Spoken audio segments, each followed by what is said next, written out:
Cette exposition matières premières est en fait l'aboutissement d'une très belle aventure entre l'Université de Genève et le CERN.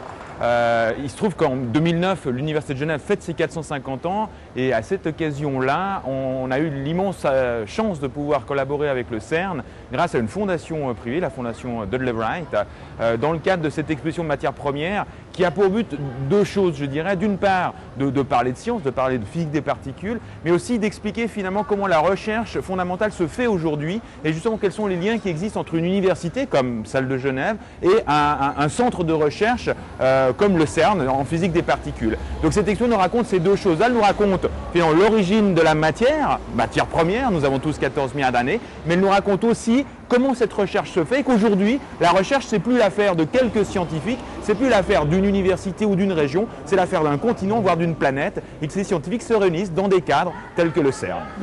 C'est les particules qui ont créé le monde, enfin qui ont formé les planètes. C'est intéressant de devenir chercheur parce que c'est des choses qu'on ne sait pas, il faut découvrir. Moi, j'aimerais bien aussi devenir chercheur en physique. Puis, je sais pas, travailler sur la téléportation. Le but de cette exposition, c'est d'expliquer dans une façon relativement simple ce que fait le CERN, où est la relation entre la physique des particules et l'origine de l'univers. C'est un outil de communication du CERN qui va voyager dans l'Europe pour faire réveiller un peu les gens qu'est-ce qu'on fait au CERN. C'est pas tous les jours qu'on voit, je sais pas, la matière première.